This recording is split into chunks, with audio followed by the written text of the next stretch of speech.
Hello, everyone. Welcome to Collector's Catacomb, episode number 34. Woohoo! Woo! You can hear my so, cuckoo clock pretty soon too. yes, I know. Perfect timing. Look, we're pretty much on time, according to Dan's cuckoo clock.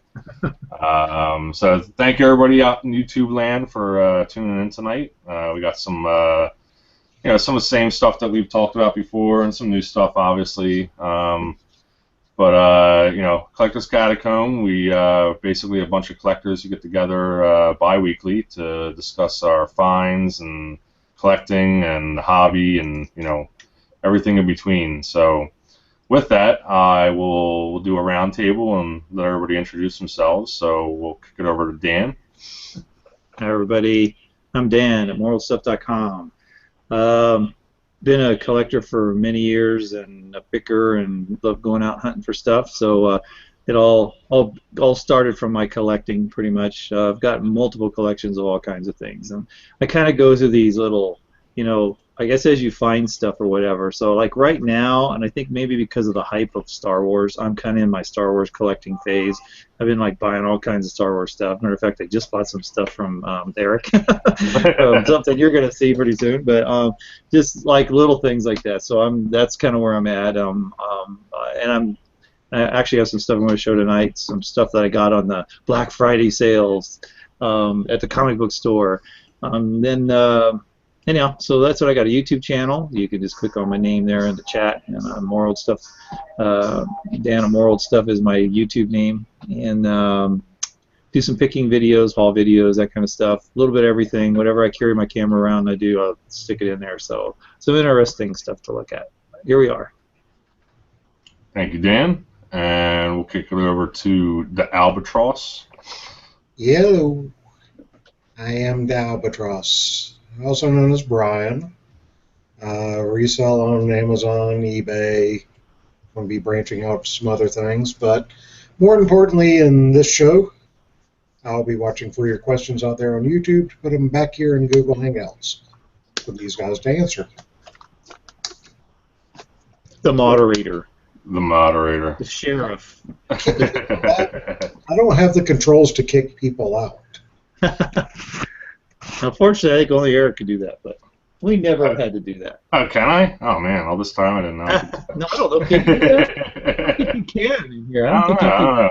I have no idea. I really don't. I don't mess with too much because I wind up either putting the video on me the entire time or something like that. So, Clean the lens. Well, thank you, Brian. And my name is Erik. I'm a military collector, but I also, collect some vintage toys as well. I've got more vintage toys than I bargained for lately, but can't complain there.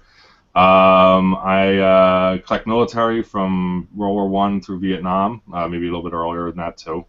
I have a Facebook page, the Delaware Collectors or Military Collectors of Delaware Valley, for collectors in the Pennsylvania, New Jersey, and Delaware area. And I'm also a forum manager over at Allied Militaria Forum. Come over, check us out, share some of your Allied Militaria, learn a few things. It's always good. And that's pretty much it. And then I do the show.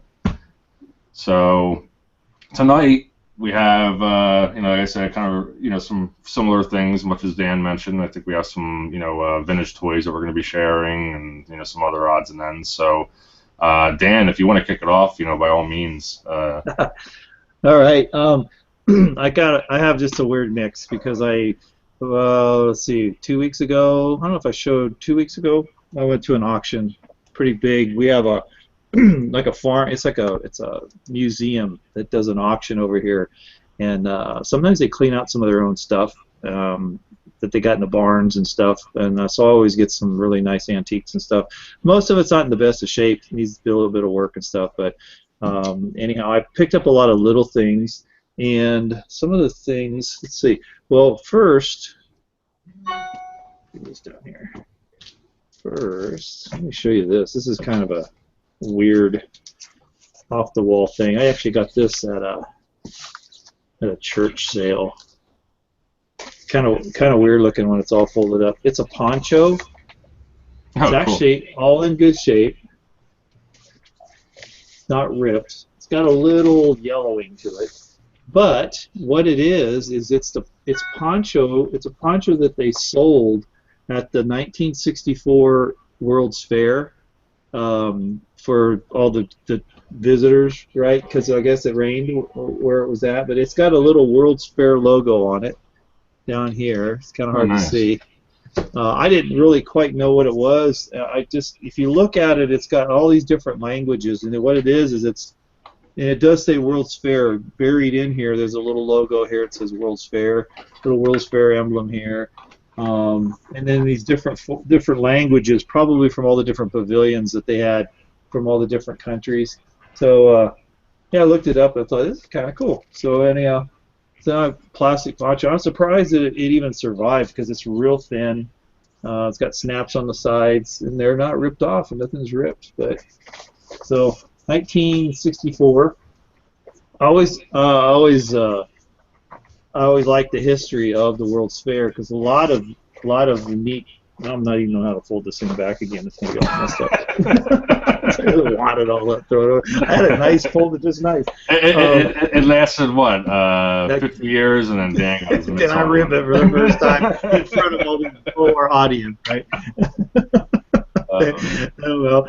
So no, it was like the '64 World's Fair was when Disney had some of his first things there. The Moments with Mr. Lincoln was introduced there. Oh, wow. Small World was introduced there.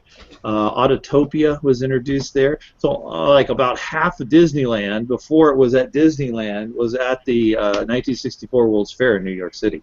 Wow. So and then he moved all that stuff. I think the submarine ride was too. I'm not sure, but I'm thinking that one was too. I read one of his books and they talk about all that stuff in there. But real interesting history about some of the stuff that they do there.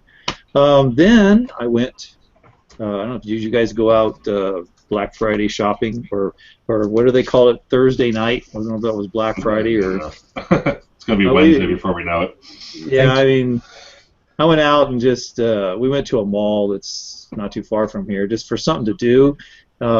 I've been to some Black Friday stuff. Matter of fact, I survived a Black Friday Walmart like about 4 years ago when I was trying to get some video games, and the way they did it is they just had shrink wrapped all this stuff in the middle of the aisleway. And they were holding people off. And then at 11 o'clock they said, okay, people were diving. They just dove over. Gosh. There were bodies piled, and they landed on top of the cardboard shelving, and everything just collapsed, right? And there's just piles of people there. I just went, whoa, I started backing up because I knew somebody was going to start swinging because they were all screaming at each other and guys were pushing and shoving. I was like, ooh, I'm getting out of here. So I've never been to a Black Friday at a Walmart ever, and I'm never going to go back one again. Yeah, I don't It was blame you. nasty. This one was pretty civil. You know, it was really nice. It took 15 minutes, get in line, go into Target, got some new Star Wars toys, buy one, get one half off. So I found 5 or 6 things, 3 or 4 things actually that I didn't have were still hanging there that hadn't been picked over. That was kind of cool. I don't have those with me. But then went to in the mall there. There's a comic book store, so I got 50% off on comic books. So I got there, and at another one of the stores that's in the area, they both had it. So I had some neat books. Got this series of the just back here. She-Hulk. Oh, nice. She-Hulk. I got it 2, 3, 4, and 5 issues. 2, 3, 4, and 5. This is from 1979. This is kind of cool. I got to find one. I pick up Submariners whenever I can because there's supposed to be a movie coming out pretty soon. Yeah, that's true. Submariner movie. And this is like number 42. I don't know that I didn't take it out of the sleeve. You know, he originally started with Timely back in the 30s with Captain America. So he was one of the original characters. Captain America and the Human Torch, but not the Human Torch from the Fantastic Four. Was a robot. So, but yeah, he's one of the originals. One of the original Marvel characters. One of the first. Namor, I think it was Namor back then. He's kind of a bad guy, in some of the kind of one that they didn't know what to think of him or whatever. So I've been grabbing some of these, and it was half price, and this is an older edition of it and stuff. And I picked up this Thor number 153, which is a 12-cent Oh, Olsen nice. comic book. It's in pretty good shape. Try to get the glare off of here. But I And just, it was half off at the comic book shop on yeah, everything. yeah. Wow. Anything in the boxes, and they had all their long boxes all out, and Wow. and they have some older editions. I just started. I was there for like 2 hours picking through there. I could have gotten like a lot more, but I was like, well, better stop. I don't have any boxes to put these in. All my boxes are full. Then I got some other. These are variants of the new Star Wars comic series. This is a number 7, and this is a number 3. They do like 4 or 5 variants now on just about Yeah. every issue that comes out. So little by little as I find them, but I got them for less. Who's doing that? I'm sorry, I didn't see who the is it Marvel or Yeah, this is Marvel. oh, Yeah, okay. this is the Marvels because Marvel took it over Dark when Horse. Disney bought the rights, got Yeah. the rights from Lucasfilms. Dark Horse was doing all the Star Wars comics, Yeah. and then I guess Disney owns Marvel, so of course they're going to take on. They're Yeah. going to grab everything, start scooping it in, right? Everything's ours now, man. That's why they even changed the story. They started um, perfecting the canon, the storyline for all the stories. They threw out a bunch of them from like Dark Horse stories. They threw out some of the books that were out and stuff like that. And they Yeah. said, okay, only these are the official storylines. So from here on in, we're gonna keep the story going this direction. And that's how they got the movies and everything. And they did a lot of planning. There's a guy, and I can't remember his name. I've seen him on some of the shows, and he's like the keeper of the database that has every storyline, every character, everything that's ever been written about Star Wars, and that's what they refer to when they think up a new book, a new story, when a new comic book, a new whatever. They have to refer back to this to make sure they're staying within the storyline. Oh, So wow. if you're a writer and you were lucky enough to get accepted into the storyline, then you're in, because that means that they could be using your characters in the future. They could be using some of your storylines in the future. But those poor guys that got booted, oh well. I don't know. I guess You're SOL. write something else, or writing steampunk Star Wars or something Nah. weird. I don't know. What else I got here? Oh yeah, I also got this. Actually bought this. I got another number 1. This is a reproduction. I'm trying to get all of the variations of the number 1. So this one is the one that's got the diamond, which is a reproduction. And it's 35-cent one. So this is the one I think that came in the because it's got the blank. It came in a pack of 3 Yeah. numbers, 1, 2, 3, in a plastic baggie.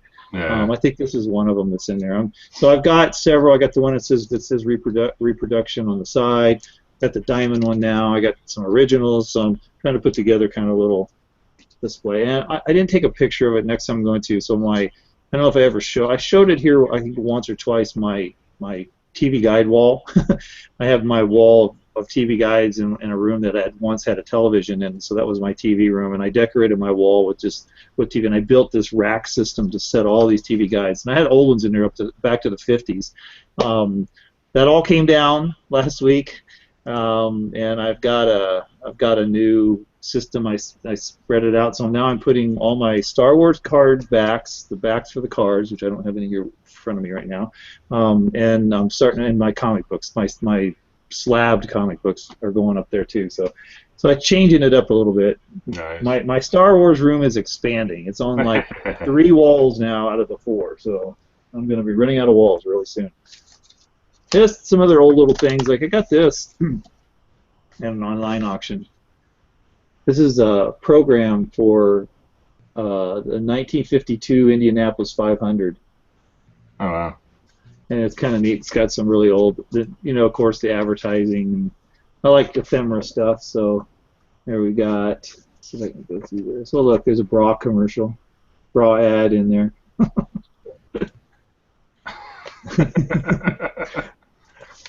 It's in the Indianapolis 500 program, right? What is this? This is personalities that I guess show up there. Let me see if they got some. Besides bras, if they have any car pictures in here. Some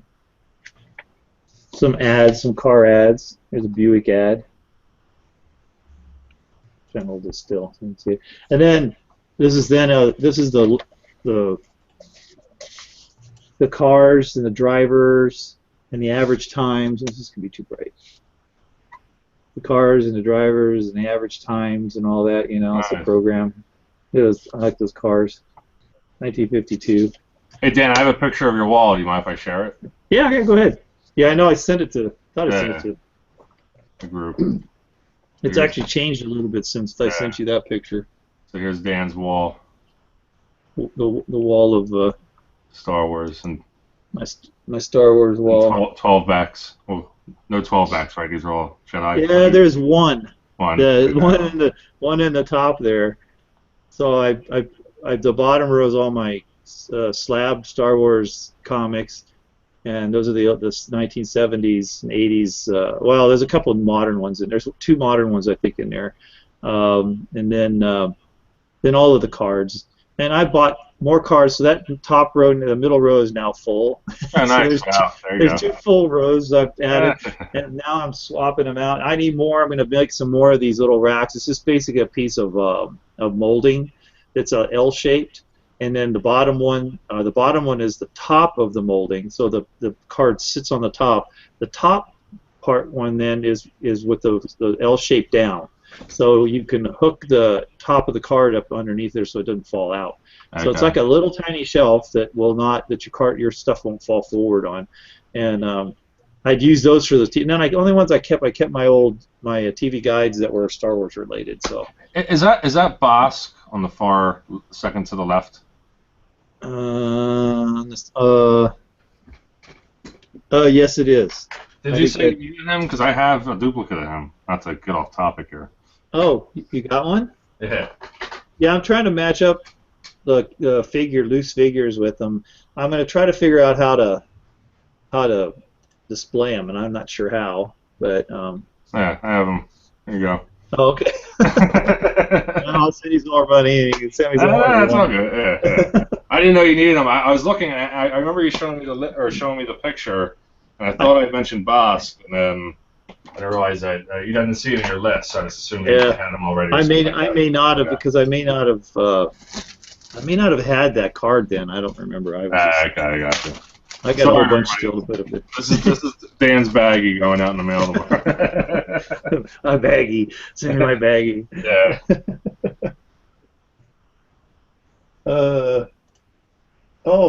Berta's asking about the anime last time we were on. I did not. Did not find out who drew those or who that character even is. I had some people actually point me to a forum, an anime forum.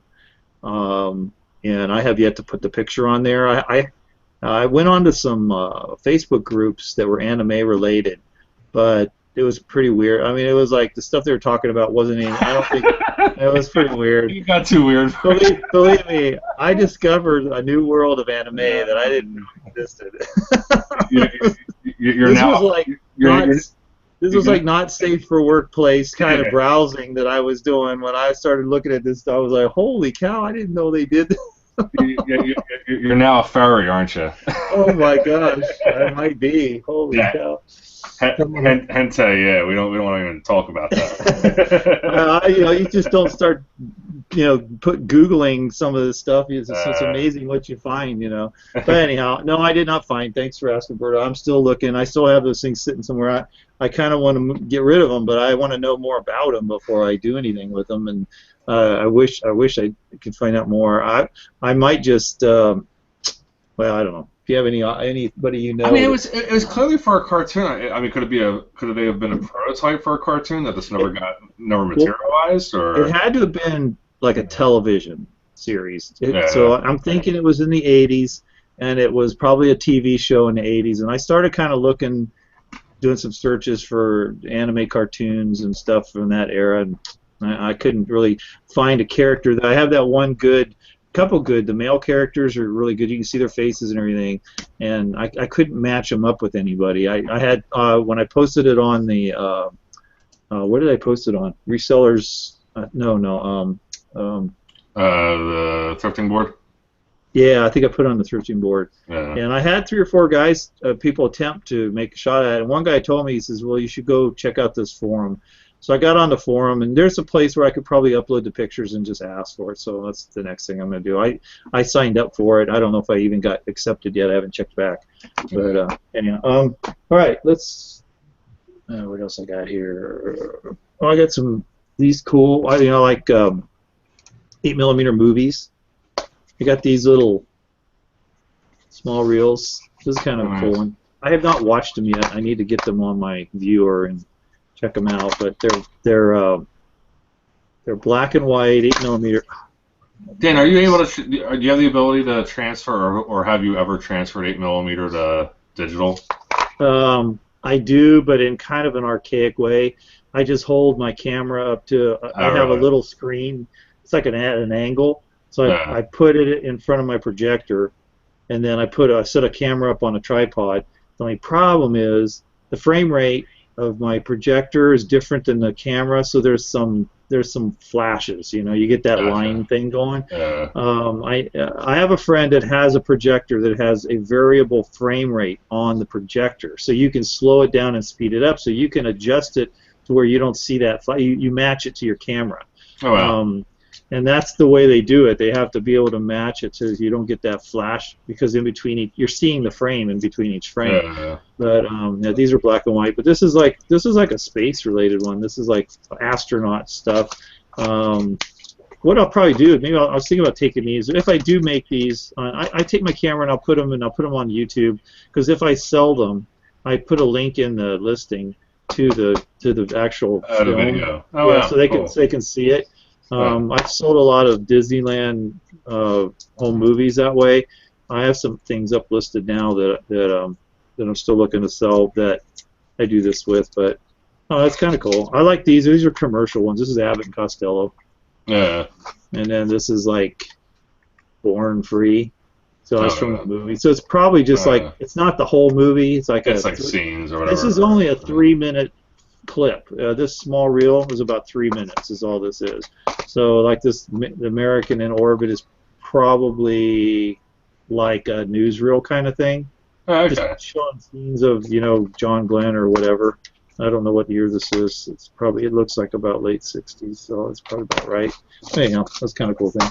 Some of these are just fun to display. I usually put them in my camera cases and display them just because they're pretty cool looking. Let me show you one more thing, and then I'll open my box. I got this in the mail today. I think I'm not even sure what it is. I think it's I have an idea, but I don't remember what it is. We'll open that. This is really cool. I don't know if you can see this clock back here. Let me kill this banner. In a second. So you can see this clock.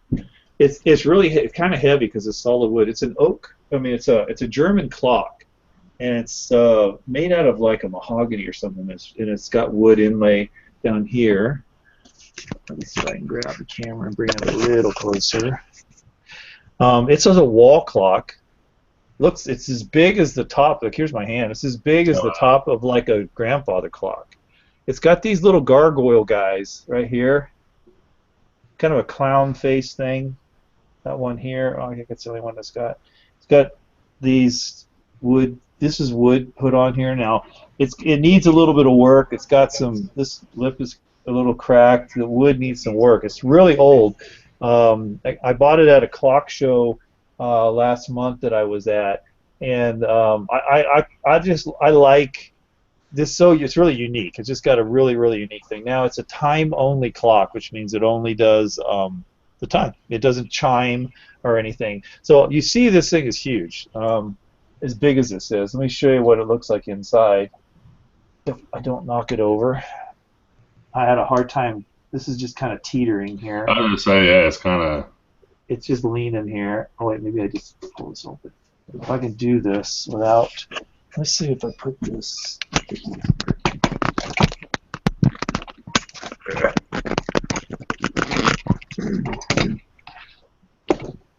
Doing a little camera work here.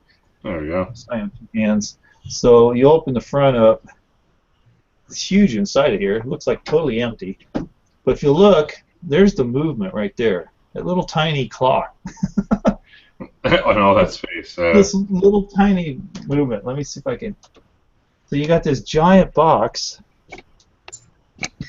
and then you got this little movement. If you can see, it's not level, so it's not going to run. Oh, there you go. It works. I oiled it up. I found a key for it and wound it. It's got a mark on it from a company I found that's in Germany. So I'm going to be, this is probably going to be a keeper for me. I probably won't do anything. My problem is that now I need to find a place to hang it. It's kind of big and it's very heavy. And I already have like about, I went around the other day and counted, I have 26 clocks right now that I wind most of the time, but I have another probably 14 or 15 that are in the process of being repaired. Yeah. It's gonna look like Doc Brown's Yeah. Back to the Future, his garage. So on the hour, needless to say, my house is very noisy most of the time on the hour. Some of them are set at different times, only by just a few minutes because they run off a little bit. Either they're too slow or too fast or whatever, so they're off a little bit. But anyhow, this kind of cool clock, and it's just I wish I could show it to you better. I know my video is probably not as clear as I wish it would be, but it's a lot of detail, and it's got that German design to it. Yeah. You can tell that it's really cool. And I started researching the name, and I've not found this type of a design anywhere since I've been looking. So the laminate's a little warped, and there's some I oiled it all down and cleaned it up a little bit, but I'm not going to do anything but just clean it because I worry that I'm going to break something more on it and stuff. And it looks pretty cool just as it is, but it's real heavy. I got to figure out how to do a decent mounting it on the wall before it, so it doesn't fall off the wall. And I don't mind having some clocks that don't have a chime to them. I prefer the chime because that's kind of, for me, what's really a lot of character for a clock is how it sounds. And but I don't mind this. This might be one that I put in my bedroom. That's the only place. I do have a couple clocks. I have one clock that chimes in my bedroom, but it's so weird because I wake up. It doesn't wake me up because of the sound. It's just I'm kind of waking up because I'm just counting to see what time it is. It's like, oh, what time is it? And you listen for the chimes and say, oh, it's 4 a.m. Okay, oh, it's 1 a.m. And then next thing you know, you're listening to it for like every hour. You're waking up every hour listening to it. So you have to get a little adjusted to having a chiming clock in your bedroom. I have a ship's clock that doesn't chime like a regular clock that you're familiar. It chimes by the watch. So like it's like there's four watches in the day because it's, you know what I mean. So it's like it goes one ding for first watch, a ding and a half for watching, like half hour, and then 2 dings for second watch, and then so what happens is that happens twice in a 24-hour period. So you kind of have to know, well, if it's dark, I guess that's means that it's that watch and not that watch. So it was in my room for a long time, and when I first got it, it would wake me up because I'm sitting there in my head calculating, wait, that was 2 dings and a half. That means that it's like second watch. I'm supposed to be up. Second watch. What time is that? And it translates. So I'm doing all these calculations. I wake up to do all these calculations to figure out what's this clock telling me, So I had to take it out of my room because I couldn't sleep. I was like, I keep trying to figure out this clock in the middle of the night when I'm like to be up. That's funny. Anyhow. So let me open mine. So I got this in the mail today. Your mystery box. My mystery box. Let's look what they shipped it in. This. I actually wanted one of these. I was looking at it the other day. It's like a laser light thing that you put on your house, like for Christmas lights. Christmas lights, yeah. Yeah, it shoots like laser beams. You have a lot of little dots all over your house. And I saw this sitting on the table when I came in, and I thought my wife bought it for me because I said I liked it, and I went, oh man, somebody mailed me this. It feels like it's empty. So let's see what we got here real quick.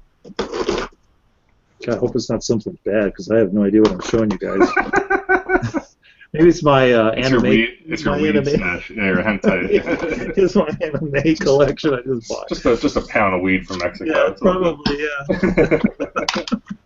Yeah, great. Oh, it's Star Wars, of course. Bubble wrapped. So it's a card, okay. So it's a card I got that. I remember this one now. I can't remember when I bought it because some of these took a while to get here. I've been getting a stream of these in. Unfortunately, I spent most of my Thanksgiving like shopping online. So yeah, here we go. Oh, and it's unpunched. This is a Return of the Jedi. Yeah, So it's yeah, and it's got the bubble. The bubble's got a little kind of hole in the bottom, but the bubble's on it. So I already have one of these guys already, like in really good shape. But and it's got a. Who opens a toy like that? Jesus. Yeah. Somebody just kind of nibbled on the bottom of it and slid the cat. You know what it looks like? It doesn't look like it was. It looks like it's just like broken, like. And this bubble has there's like a shell on the inside that's the shape of the figure. So it's not just a plain bubble that sits over top. You know, it's like it's in the shape of the Rancor Keeper. But it's probably a collector who needed it. And the only reason why I was saying that is I have a buddy who collects Migos, and he's trying to build up the Star Trek ones. And he told me the other day that he had 2 Kirks, both in original packaging. Uh-huh. But the one packaging that he had, it wasn't in the greatest shape, and he wanted one open, or he wanted a loose Kirk. Oh. That he could display the Kirk, and he's like, I opened it. Oh no, blasphemy! How could you? Did he peel it just right so that yeah. didn't rip anything? Kirk, he's like, the Kirk looks awesome though. It's in mint condition. It's just loose. Yeah, it's been in the package. He should have told me. I think I have one. Oh, do you? Okay. I think I have Kirk, Spock, and the Doctor. All right. They're packaged. They're in the package and everything. He already had them. The only reason why he told me about it is I found in the grouping that I have. I know he had the Planet of the Apes. So I have the battering ram from the Planet of the Apes Mego set, and I said I'll just give it to you because I know you collect Megos. He's like, oh, awesome, and he was talking about the Kirk thing. That's the only reason why it came up actually. So actually, I'm really impressed with the packing for that little card. Yeah, that's pretty good. The guy made sure it was in really, came shipped well. All right, that's all I have for right now. Awesome. So I'll let you take it. Take it away. All right. Anybody have any questions? There's a that's it. Peek in it. Oh. Pretty quiet on the Western Front. Well, maybe we should do that. I'll start maybe saving back some of my mystery boxes that I don't know. I like it for this show, and just open up. Sit here and just open up packages. There you go. For the show. Just be mindful of what you're ordering. So that... Yeah, I know. Yeah, I'm pretty good at. I'm a good boy. Well, let me show you one thing that I'm not supposed to open because it's a present to me that I bought, and that basically the deal was I bought it, but I was supposed to not mess with it, but I have it right here. So this was like part of the Black Friday shopping. We went in a Disney store. So I got it in the bag. I'm just supposed to leave it here. I was not supposed to take it. What I think it is, my wife just sent me a picture of this today. Really? Is this the... Is it BB-8? Yeah. She sent me a picture of it today asking if I wanted it for Christmas. I'm not sure what it does. I know that it moves. It does some movement. It has a sound. It's sound activated. But I don't know if it walks. I think it might stand in place. I'm not sure. Oh wait, there's a button. Hold on, try me. This is all I know that it does. So hold on a second. Did you hear that? Yes, I did. Maybe mine was different. Is this? His head moved. That's awesome. It's heavy, so it's got to have a big motor in it. I'm thinking that it does walk around. This is the one that she. Of course, you can't see it. It's like the one that she sent me was a small one. I'm wondering if it's the one that actually, the remote control one. There's a remote control, and there's like 3 of them. There's a big one that's like this, that is remote control, and it's bigger. And then there's a smaller remote control one that I think. This one says moving head and body, 17 sound effects, 2 modes, button and sound activation, and it lights up. Is it? Now this is the one that only Disney sells. This is in the Disney store. She was at the Disney store today. Okay. It's exclusively available at the Disney store. Yeah, look here. See it on 17 plus sounds. So this is the one. This is the one. Okay, I didn't realize it was that big. We're both checking out our Christmas present here. Well, I didn't realize it was that big. The picture here, it does not look that big. It looks like it's it's pretty good size. It probably weighs about a pound and a half. It's got some. I think it does more. I wasn't sure what it does because I can't. It's in like 3 different languages on here. Okay. And I'm guessing because there's this picture. I'm gonna try to get it up here. We can see it. It's a picture, but there's a blur behind it, like it's moving. It does says it moves. Hey, it's the same exact one. Yeah, it says it makes movements. So I don't know if it's just the head that moves or if it actually. It looks like the whole body rolls. In there. Really, that's awesome.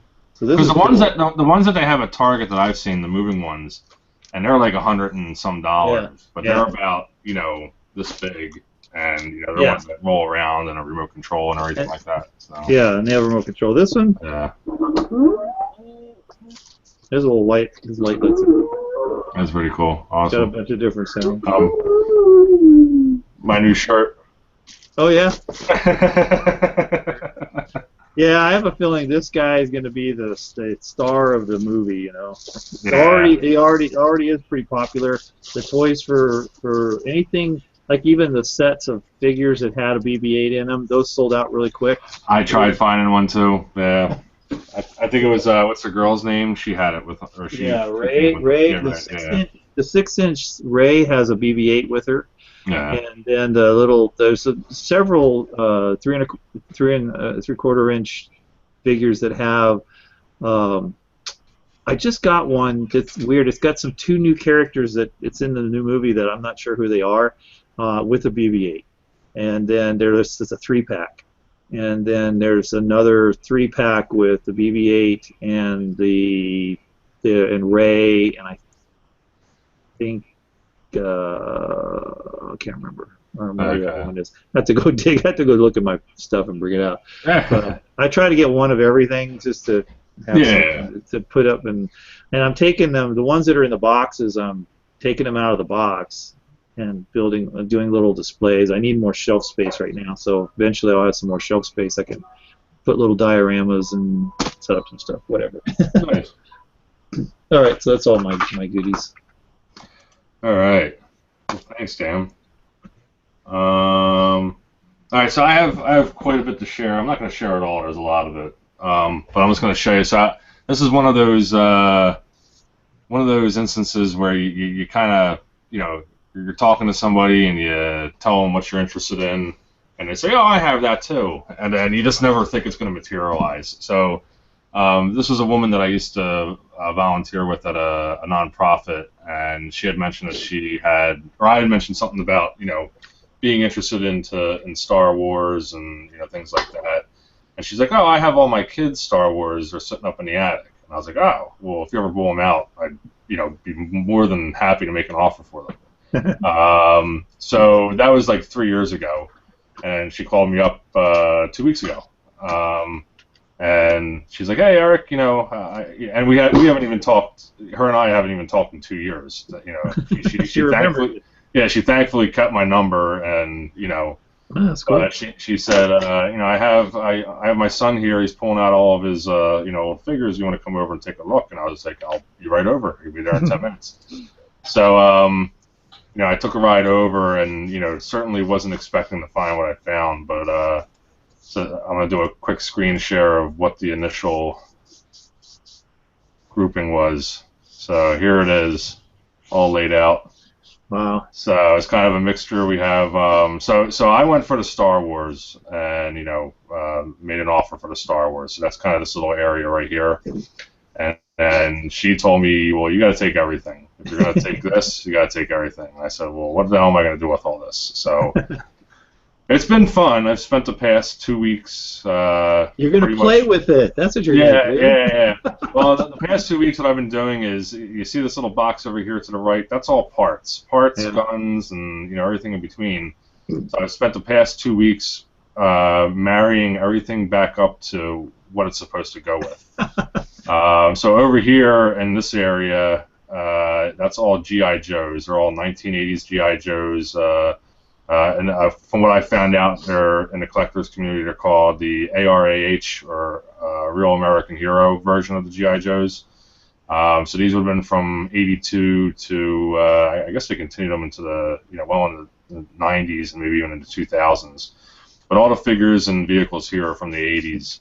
And then to the left here, we actually have a bunch of everybody might recognize the vehicle there, but that's the Ecto 1. So these are all Ghostbusters figures, and don't tell my son, these are still in hiding because these are going to be Christmas presents to him because he loves Ghostbusters. That's cool. But the G.I. Joes, I just don't, these are going to be resold. I don't know what to do with them. I mean, I've had a fun time researching them and putting them all back together, but it's just that, there's a lot of it, and it's not really my collecting interest, so I'll probably be moving all of these on.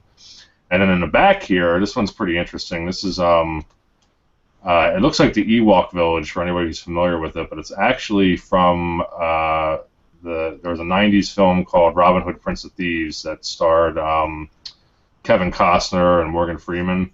And so what Kenner did is they had a toy line for that, and they wound up reusing the same mold for the Ewok Village from Return of the Jedi, and just made some slight modifications and recreated Sherwood Forest. So that's what this is supposed to be here. I wish I had a better photo of it, and it's not here. It's actually out in the car still because I just don't have the room to store it. But if anybody wants to look it up, you can find it. Just look up Sherwood Forest from Robin Hood, Prince of Thieves, and Ewok Village. And you'll see they're the exact same thing with some slight modifications. So with that, I kind of wanted to just, I guess tonight I'm going to focus on the G.I. Joes, and then if I have time, maybe I'll go into the Star Wars. But the G.I. Joes have been fun for me. So right now, everything, and I'm going to move my camera here just to kind of give you an idea. So everything's piled over here right now. Just, everything's been put back together. All the figures are, cleaned up and have their guns now and all that stuff. So, that's been fun. Getting some help from a forum called His Tank, who is all G.I. Joe collectors, and they've been kind of guiding me a little bit and pointing me in the direction of some websites that, are very helpful. But I kind of wanted to highlight some of the nicer figures, or I guess the more collectible in a sense. So bear with me. I have them all in baggies with the names written on them because I just wasn't a G.I. Joe. I didn't play with them as much as a kid, so I'm just not overly familiar. So this is Storm Shadow, and let me play with my camera real quick and see if we can fix the zoom because I don't know. Let's see. Bear with me. So Storm Shadow. Is he got on a tan outfit? Yeah, he's wearing like a yellowish. There we go. That's Storm Shadow. So this is the 82 version of Storm Shadow. Or 82, or is it 83? Oops, it's on the back. Sorry, the 84 version of Storm Shadow. So it would be the first iteration of Storm Shadow. And he's one of the more collectible figures. This one's not in the greatest of shape, but I've seen ones that aren't even in that great of shape. Kind of fetching some nice dollars on eBay. So you can see, 3/4 inch figure. Cool. The next one. Did he come with a weapon of some kind? Yeah, he came with a whole assortment of weapons. Yeah, he came with a whole assortment of weapons. Like katana blades, and I think he came with like 4 or 5 different pieces. So, but all of them have been lost to time and playing and what have you. The next two. What's up, Brad? His backpack's also got like a bow on it. Yeah, that's right. No, you're right. Yeah. The next one, this is Cobra Commander. So this is the second version. There was a first version that had what it's called the straight arm. So the arm didn't swivel left and right like this. It was just straight, and all it would do was go up and down. So he's complete because he only came with this little pistol here. But he's in pretty good shape too. From what the lady I bought these from told me, her sons didn't like G.I. Joes. So and you can see it because a lot of them are just in really great shape. They don't look like they've been roughed up too much or anything like that. So he's all complete. That's all he came with is these two, the figure and the gun. And he's another one that is kind of fetching some money. There was the first version was you had to do a mail-in, and I guess you had to mail in, proofs of purchase to be able to, to get him. And then there's another variation of the first one where the logo is a little bit different, and they kind of sell for, some big money or whatever. But so this is the second version. But it's nice because he's all complete. So it's easy. Hey, Eric, Angie wanted to know what was the name of the website you said you did your research? Or well, I use a website called His Tank, and basically it's a collector's forum. But there's another website which I was going to do a screen share on. Is that HISTANK? Yeah, HISSTANK. That's actually a vehicle. It's a GI Joe vehicle. Oh, okay. Yeah. It's a small tracked vehicle for Cobra. Yeah. But there's a website called yojo.com, and here I'll do a quick screen share just so you can see. And this has been like an invaluable resource for me. So is that up? Okay. Yeah. Right. So yojo.com. So here you can see it goes by year, and basically tells every character released by year. And so like that's what I was talking about. You have the Cobra Commander mail-in. And here it kind of gives a little, first available as a mail-in offer in 1982. And then down here they'll actually show, different views of it, what accessories it would come with, what it looks like in the packaging. There's this like, myriad of information. Here's where it talks about the 2 different logos that are available, things like that. So this is a kind of a user, and here's variations of the Cobra Commander. So they'll even show all that. So this is like a user, kind of like a Wikipedia, where users are able to come in here and add things and Well, I like that little checkbox where you build your you own, can track, yeah. build your own like database collection. You can say I have it or. Hey, exactly. Yeah, that's pretty cool. But I've been using this because sometimes I had all of the guns and all that stuff. And I had the figures, but I wasn't sure what went with what. Well, so this has been great because I've just been able to go in and say, okay, well, here's Cobra Commander. Is this the first version or the second version? All right, well, here's the second version, and this is the swivel arm version, but he still comes with the same gun and all that stuff. And then this is an example. Here's 1984, and you can just go year by year. So they go all the way up to 2015, up until. So I think they did like a 25-year anniversary, and then they're still releasing them to today. So like as an example, here's Storm Shadow. That's the one I just showed, and then it kind of shows here's him with his katanas. Oh yeah. Yeah. So it's got a katana, a bow, wakizashi, nunchucks, a backpack. Here's his backpack open with everything, and then shows what the card look like too. It shows you with the card and all that stuff. A lot of times on eBay, if you see them, they'll come with this little card. So this was like a card that you cut out as a kid. And it's kind of like an information thing where you keep that with the character, so that you know all of his background, his military specialty, et cetera, et cetera. So this is yojo.com, and if you go on here, it's basically it covers everything, and it even does everything to the toys, and it goes by the size of the toys. So the other thing I had was the vehicles. So you can do the vehicles, and here's all the vehicles that were released, 1982, 83, so on and so on.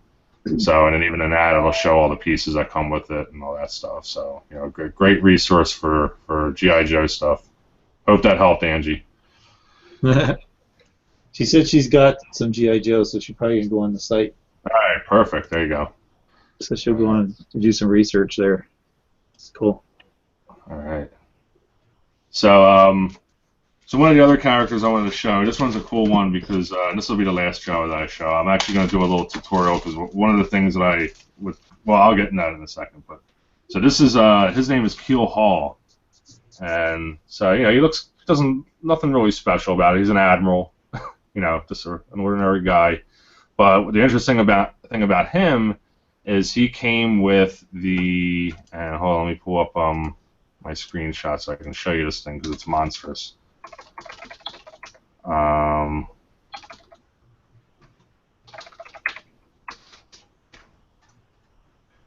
So he came with the. Bear with me. I thought I had the link saved.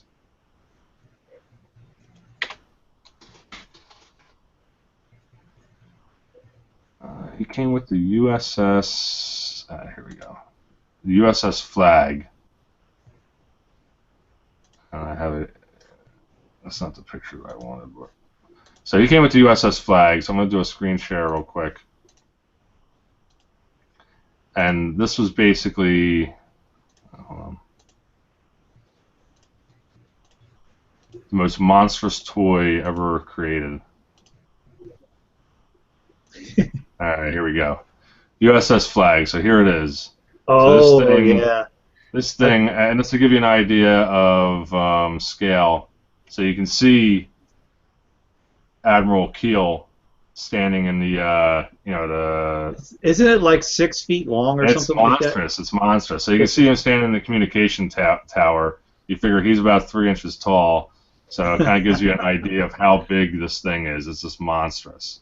But he was exclusive to the USS flag. That's he only came with that. I think they did some other releases later on with him, but they're just kind of like one-offs. But he's exclusive to this. So a lot of collectors want him because he wasn't carded. He didn't he only came with this vehicle, and this sold for I think a couple $100 at the time, which was a lot of money when you think of in the 80s. But this monstrous obnoxiously large toy. I mean as a kid, you need a whole room just to play with this thing. Oh yeah, you'd have to have a whole dining room table to set that thing. Exactly. I think I remember watching one of those toy hunter shows. Yeah. And he found one of these things, and they put it together, and it was gigantic, man. It was like 6 feet long. I mean, it was big enough when I had the platform. I can't remember what it was. It's like a oil rig without the. Yeah, I know what you're talking about. It was the G.I. Joe HQ, I think, or something like that, right? Is that the one you're talking about? I can't remember. I also had the X2, the X-Wing airplane. Okay. And it had its own pilot that only came with it. Yeah, I mean, and that leads me to believe that she have that, and. Oh yeah, because you've got the character, so maybe. It's sitting there. Well, here's the thing: I have parts to vehicles, and I have figures that go to vehicles, but I don't have the vehicles. So I don't know if she just found the part, or if she just found the figures somehow and has them, but it doesn't explain why I have parts to certain vehicles, but the vehicles themselves don't exist, or they were played with too much and they were trashed and they were just thrown away, or they're still sitting in her attic, and I might get another call saying. Because here's one thing, not to the Star Wars, not to get into that, but there was one. There was a large laser, probably about this long, and I was like, what the hell does this go to? It doesn't fit any of these parts here. And so somebody was able to identify it, and they identified it as the Death Star playset. So there was this little 3-story playset that had a laser on it from the original Star Wars. Yeah. And I was like, oh man, well that wasn't included with the Star Wars stuff that she gave me, so that could be sitting somewhere too. Another one was the pod from the escape, or the droid escape pod from Star Wars when C-3PO, and that came with the Jawa set, but the Jawa sets are not there. So just the pod is, but the Jawa set's not there. So there's a lot of stuff that where I have parts to it, but. I don't know where the actual vehicles are. Yeah. So one of the things that I just kind of wanted to do, and Angie, this might be helpful to you. When I started pulling out all the GI Joes, for those that are aware or that have handled these before, they have multiple points of articulation. So the legs move, the body, the torso, all that stuff. So there's actually a little rubber piece in here that's holding it all together, and like I said, all of these were stored in her attic, so it was just exposed to heat, cold, all that, and as a result, the piece on the inside wound up breaking down. So I was like, well, what can I do to fix this? Because then I had ones where it was just the parts. So I had a torso, legs, body, arm, heads, but they're all disconnected. So how do I fix this? So I kind of went on some collectors' websites and was looking around and found the way that you can restore these. So I thought I would do a little quick, this pictorial here of how you can restore your Joes. And the one thing I was worried about, from a military or any collectible standpoint, is it detrimental to the value or the collectability of it if you try to repair it? And the general consensus that I've seen is that it's not a detriment. if anything, actually collectors will be happy to know that you made this repair and tightened it up, because they would most likely wind up doing it themselves anyway. So you've kind of saved them some time.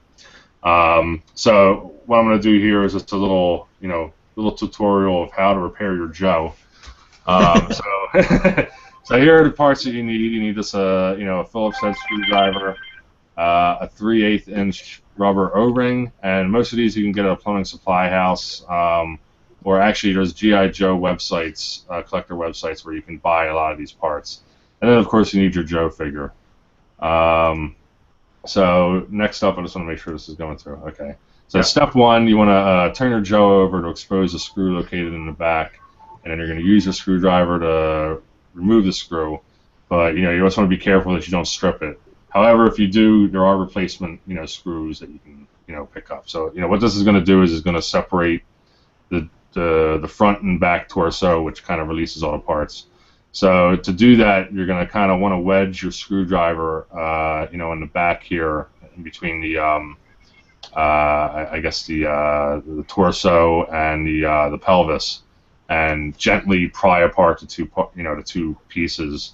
And then basically what you'll have is your Joe in pieces here.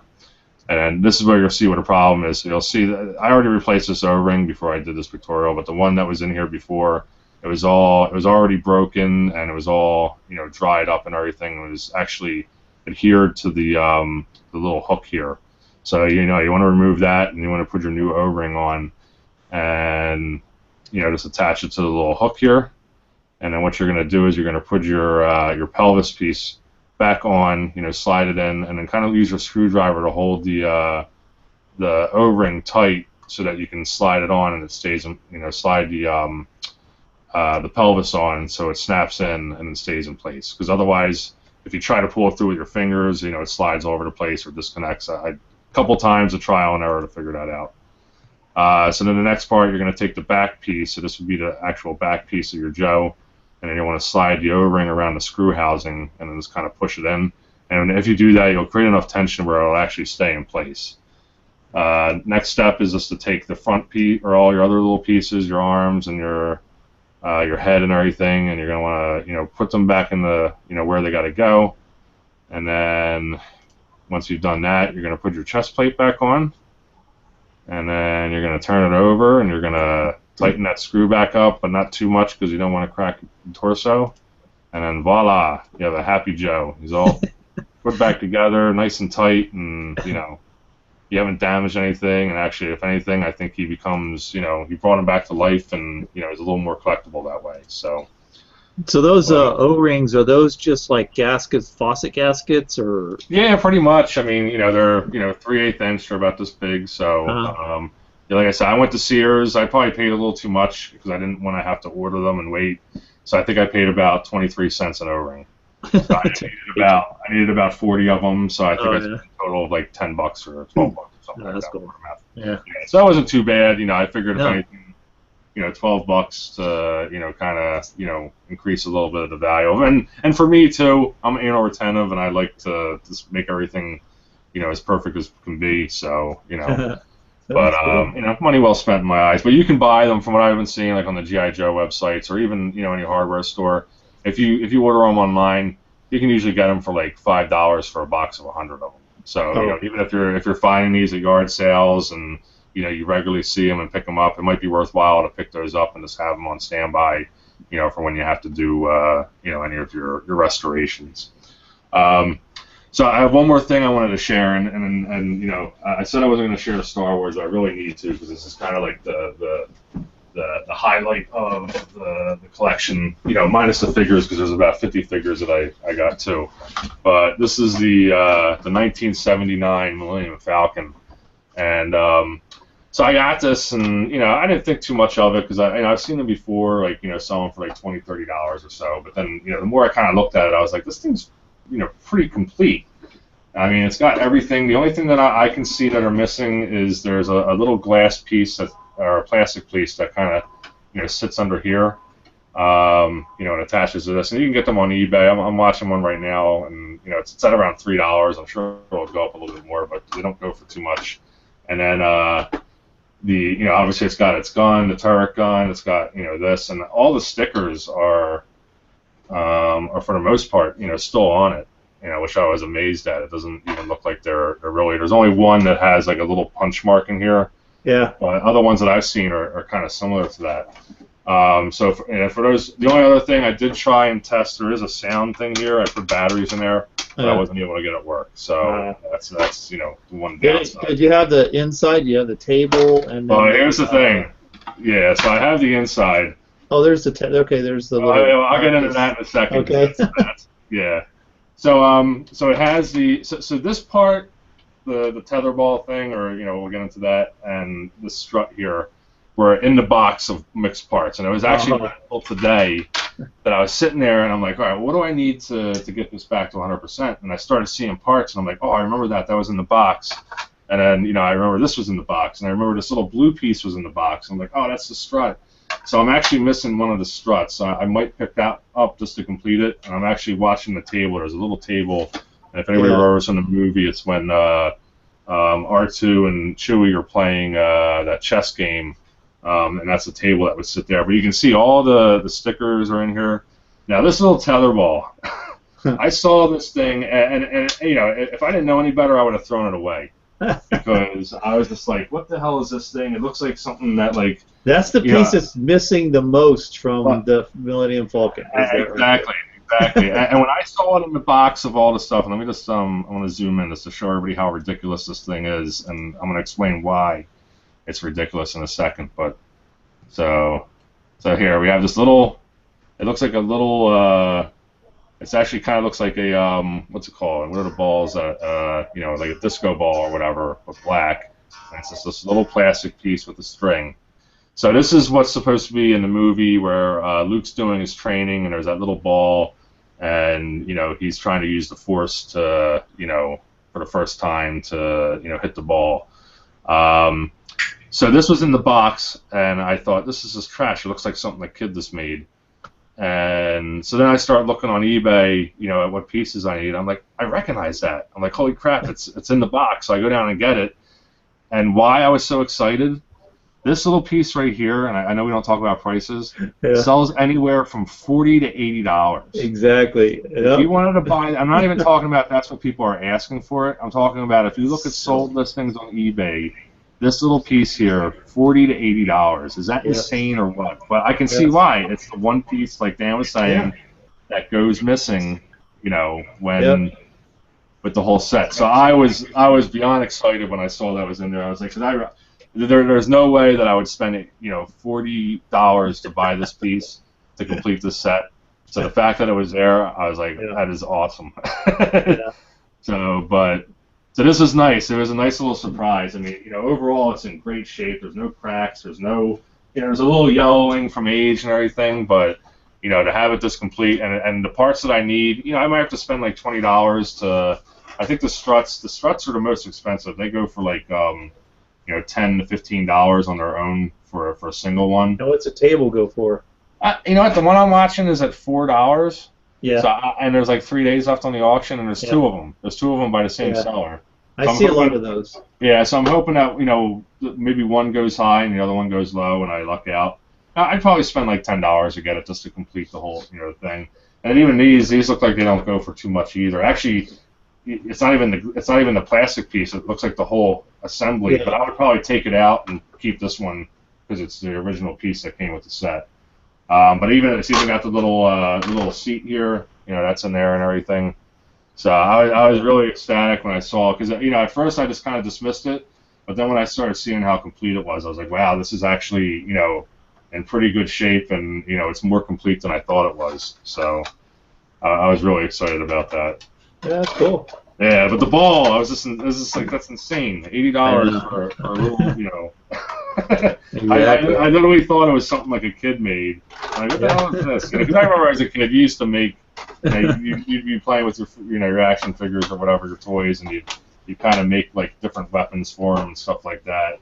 I used to use thread to rappel down, my TV and stuff like that. So there's something I want to look at close up that you got, and that is the two card backs that are the Palatoy. I'd like to see those. Yeah, absolutely. So these were included again. I don't know why people save these, but I'm not going to complain in this case. Yeah. So Dan, I guess I didn't realize it. This is the three. What's the name of the Called card? the Tri logo. Tri logo. Yeah. So they're made by Palitoy, which is the British company that was the only company licensed from Kenner to make all of the European, for the European market, Star Wars toys. And this one has the redacted too. Yeah. Yeah. Yeah. So then they actually made toys. They made all kinds of toys. They made a version of G.I. Joe called Action Man. Okay. They made like versions of American toys that they changed the name. But then they were licensed to Star Wars, and this was their big money maker, of course, was Star Wars. When Star Wars came out, they actually I think just went out of business in the 80s, like 83 or 84. There was a really cool documentary online that I saw about Palitoy, and they brought back all the old workers from back in the day, and they talked about what they liked, what they didn't like. They didn't like the U.S. company telling them what to do all the time. That was one of the things they seemed to be happy with. But yeah, no, I don't know about those two that are marked off in the back. I don't know about that on these. So these are in multiple languages. So it's in French, English, and Spanish, right? Are the three languages that are on there. So on the front, it's got They sold to the European market. Okay.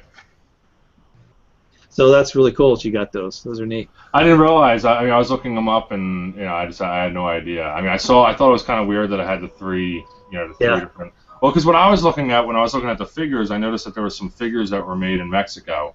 Yeah. I thought these might be related to those, because those apparently go for, I think they're called Lily. Lily Letty or something like that. Lily Letty, yeah. So they were like, I guess it was a company in Mexico that manufactured the figures. Yeah, they made toys. There's one that I found that I never even knew about, and I found that there's an auction, and I think it's on the 11th. There's a Sotheby's is doing a Star Wars toy collection auction for some collector that had a lot of stuff. Actually, I think the collector was a celebrity. I think he was a clothing designer or something like that. That he collected Star Wars stuff, and he's got one item in this sale. It's a Polish Star Wars toy. It was made in Poland, so it's like an orange card with it doesn't look, and it says star something or galaxy something in Polish on the top of it, but it actually was made in the 70s, and it was their Star Wars toys from Poland, and it was like, man, that would be really cool to have, because that's really unique, that kind of thing's unique. Yeah, I just wanted to show real quick. So when's the auction is? Yeah, I think it's the 11th. The 11th. Is it all online? Like all the pictures are up there too? I think. Hang on a second. I can find it. Rare Star Wars auction Sotheby's. Yeah. So let me share my screen. Let me show you here.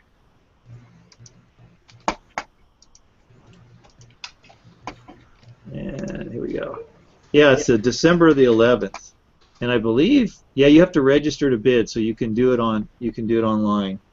But they have let's see here. Let's go to let's see what their auctions are. Where's the Star Wars one? Come on. There it is. No. This kind of takes you back. Where's the catalog? Oh, here we go. Maybe I just go down to here. So, like, they've got like this Boba Fett 21 Seaback, 1971. Look at the prices are going to average on this, 3,000 to 5,000, and it's actually, I think it's a lot. Let me look, because I think I noticed at the beginning it was a lot of. Oh, I guess it's just one. Some of these there's like 5 or 6 in there. Now, is that one of the ones where it's got the projectile, or is it just because of Canadian? No, because they didn't actually produce those. Okay. But yeah, there's different. Some are Canadian. Some are. Let me see if I can find that. Well, they're unpunched too, aren't they? Some no, those are punched. That one Oh, is yeah, they are. unpunched. That one's unpunched. Okay. Yeah, wait a minute, get my pointer off of it. It turns black when you go. Um, these are all Boba Fett. All these are Boba Fett. Different, all the variations from Wow. Palatoy. See, that's a Palatoy one. This is one of made in England, and these are from the different. Oh, here it is. Here it is. Oh, this is a Hungarian one. I thought it was Polish. Sorry, but there's another one though. There's another one I think is Polish. Come on, why can't I see this lot? Sorry, my computer's running a little slow. Network's a bit slow. Hungarian Boba Fett action figure. It's in He the looks bubble awesome. and everything. 1989. Oh, wow. Isn't that kind of cool? Yeah, it It is. was like, look, they printed the card. They just Yeah, like it's just like cut it off and. on a big sheet, and then they just cut it and put the lines on. I've never seen that before. That was pretty unique, I think. And the guy's got a lot of helmets on display, and then here you They're go. all done And post. here you go. This is probably the The double cream, telescope. cream of the crop. This is probably the most expensive one you'll ever see, and you'll notice what their values were going with $12,000 to $18,000. And it's basically what it is the laser, his lightsaber telescopes out. There's two sections that telescope out, and they didn't make very many of these, and that was probably one of the first runs I think of Luke. And they're looking at 18. It'll be interesting to come back and see if you can see what the sold prices went on for these things. Yeah. Let me go down, just browse down here real quick. So like here's some sets of 6 of them, and here's sets of 8 of them, and there's some cool. These things are going to go for more than what's here. Like these sets, because they're in really good shape. Even the Return of the Jedi ones, $200 to $400. There's no way that those 8 are going to go for $400. It'll be $800 to $900 for that set, easy. Wow. Easy, I'll bet. Here's a Brazilian Power of the Force from 1988, Wow. and they got some of the lightsaber collections. And here's your tri logo one, a couple of them, and here's the whole set of them. Wow. And here's like 13 Star Wars tri-logo action figures from 1983. Says it's going to go for $1,200. Wow. And here's a Jawa that's going to go for $1,200 alone. Wow. Oh, here's this is the other one I saw. Okay. The Irish set. So in Ireland, made it in Ireland. They made Star Wars figures and packaged them in Ireland. There's a 3-figure set from 1984. What's the estimate on that one? 1 to 2,000. Okay. I mean now to me that's cool to have in a collection because that is so unique, man. That would be like. Who would even know? Yeah, I love how it's just called space figures. It's not even. Yeah, it's just called space figures, but they're Star Wars characters. Yeah. That's great. That's so neat, man. I thought that was so cool. Plus, I'd never seen one. It's the first time I'd seen it when I saw that. So let me go down here. Yeah. But now you're showing off all the expensive stuff. Well, this is probably the cheapest you're going to get. The first item for. I've been scanning eBay, and I found those who desired the AT-AT walker at a cheaper price. And here you go. You can get this. Okay, hold on. Let me stop sharing so I'll get it back to you. Yeah, there you go. I've seen these before. $22.99 if you got a dog. Oh yeah. That's awesome. Yeah, I've seen those. That's cool. Actually, my German Shepherd will look good on that. I should get that for her. Here, I just want to prove what I'm saying, just lest anybody thinks I'm crazy. But here is the ball. So the training ball, and you can see here. $81. Oh my God. $42. It looks like they're averaging around $40 or so. $37. This one, the string's a little $36. There must have only been one up there for that $81, and everybody needed it Yeah. really bad, you know. 29, 26. Wow. That's one. This person got lucky. I guess it's missing the ball, but they got it for $9, $10. $10 or so. But $81. Wow. Is that insane or what? Wow. For a 2-inch piece of plastic, A string. a 2-inch piece of string, or an inch piece of string, and how many pictures did they take? Okay, they only did one picture. I guess they didn't really need to show all angles of that one. So, but $81. So, and it's 25 bids. It's not even. Right. Not even like it was like one person. It looks like we had, looks like 3 or 4 5 different bidders here. So yeah. Somebody won. It's not just one person's crazy. There's multiple people. So it's a shame though, because and that's one of the things I was looking at is like with the GI Joes. If I'm going to resell these, sometimes it's almost better to piece it out. But I'm sure it just takes a lifetime to find a buyer for each of those parts, because sometimes the parts are just worth more than the complete vehicle itself. Oh yeah. But yeah, $81.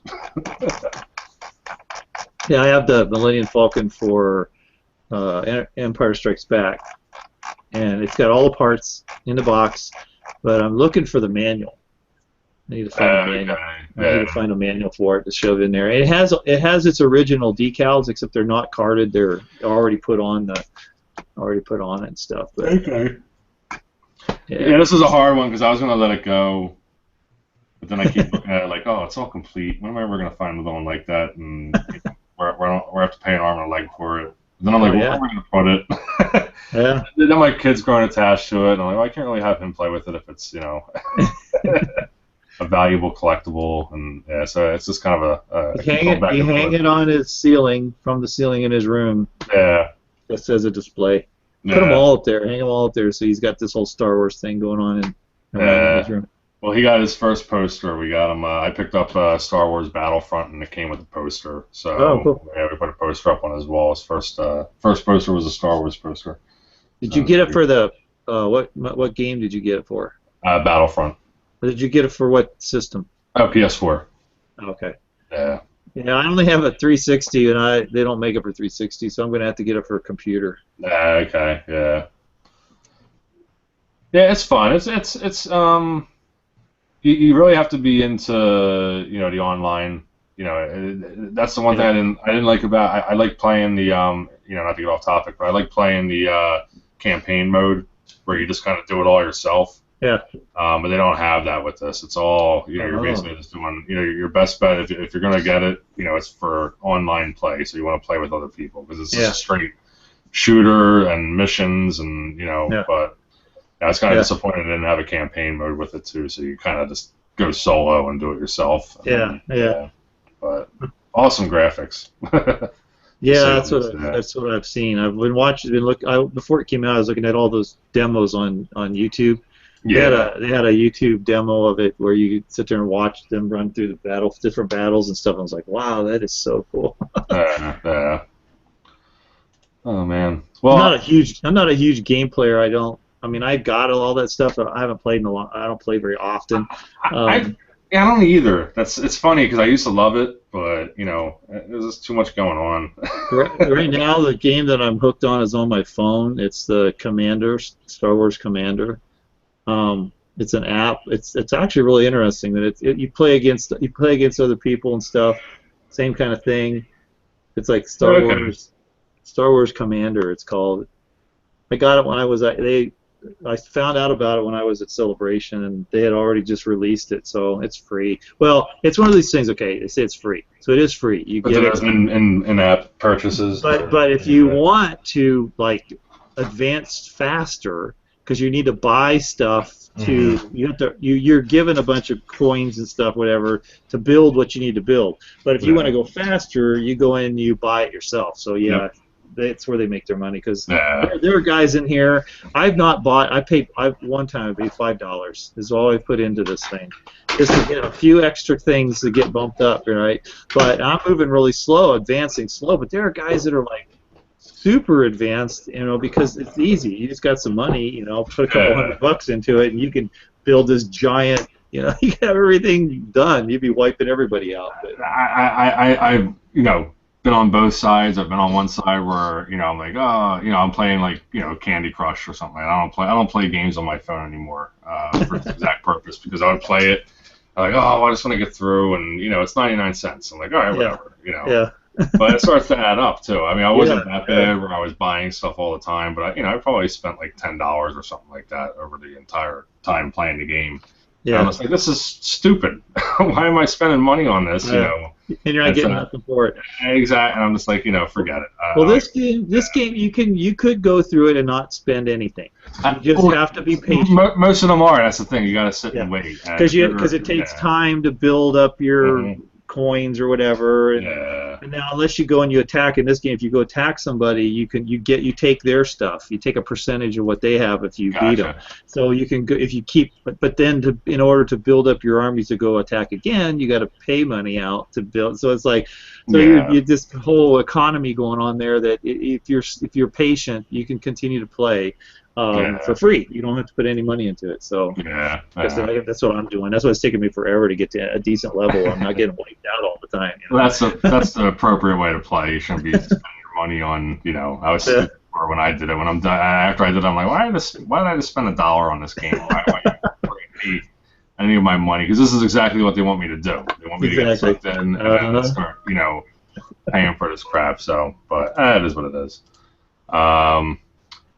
Let's see any other questions. I mean, so yeah, I'm gonna save the rest. I'm gonna do some of the more of the Star Wars next week, and maybe show some of the more of the GI Joe. There was just so much to this stuff that I couldn't even imagine to show it all tonight. And I probably bored you guys with it too at the same time. And I had to show you the Millennium Falcon. I was ecstatic when I found that piece and saw how complete it was. So I was pretty excited. So actually, I don't even know if we're gonna have a show.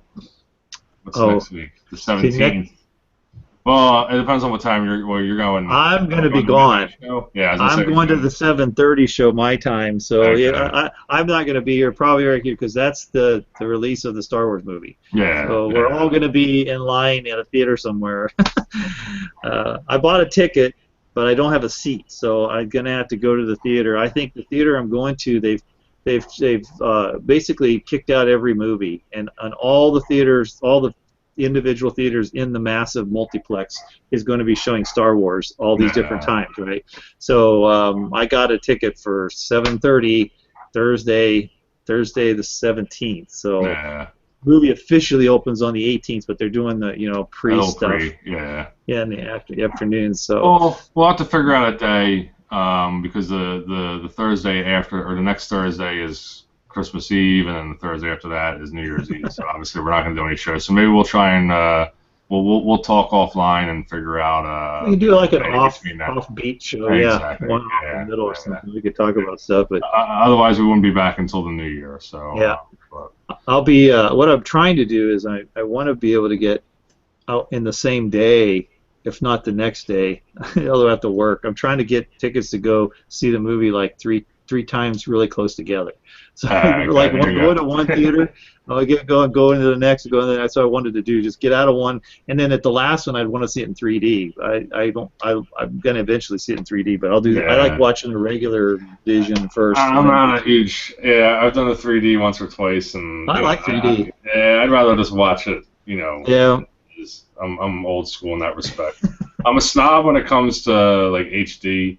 Like I got rid of all my DVDs because I was just like, well, that's beneath me now. There's HD. I can't watch HD. Buy all Blu-ray. Yeah, exactly. But when it comes to the 3D, it still hasn't caught me yet. So I'm still kind of a little bit not against it, but it's not something that I actively. I'd rather see it in IMAX. That would be the experience. For me, so, but I probably won't be able to see it until the New Year. I just don't know. Because I want to take my kid. That's going to be so chaotic trying to take him the week leading up to Christmas, or even the week, maybe the week after Christmas. I might. Well, don't you have theaters you can buy tickets online? Yeah. Oh yeah. There are some. We have one here in our area that you can actually reserve a seat. Oh really? They're reserving seats in the theater, and you go online and they have all the seats. And the only seat that was available when I was looking is the front row. Far right corner or far left corner in the front row. I go, you'd be like looking like this in the corner. I mean, I would love the experience either way. I would not if I'm not going to complain, but it's not quite where I want to be. I'd be in the front row. I'd sit right in the middle in the front row. Yeah. I would probably get there like an hour early just to make sure I didn't have to sit in that corner. Yeah, that's what I'm doing. I'm going like about an hour and a half early and getting in line, whatever I got to get in line for, and just wait it out. Oh boy, that'll be kind of fun. Yeah. No, my goal is to beat my daughter to seeing it because she kept saying, "Oh, I got tickets. I'm going to go see it at 8 o'clock, 8:30." I was like, "No, you're not. I'm going to see it before you, and then I'm going to start texting you when I'm watching the movie. I'm going to start texting you while you're going into your movie. Oh, look what I just saw. I know about this now. I know this now." Hey, Brian, in response to your message here, I'm hoping so too, because that's my goal. I have a couple of those sites as well, and I'm hoping that I'm going to be able to. Mine's got sites. No, okay, fair enough. We're talking about illegal activities. I'm just kidding. All right, well, yeah. So we'll probably be doing a different day. Maybe something before the end of before the new year. We hope to get another show in, but it probably won't be on our regular Thursdays. So just keep an eye out on Facebook. We'll provide updates over there.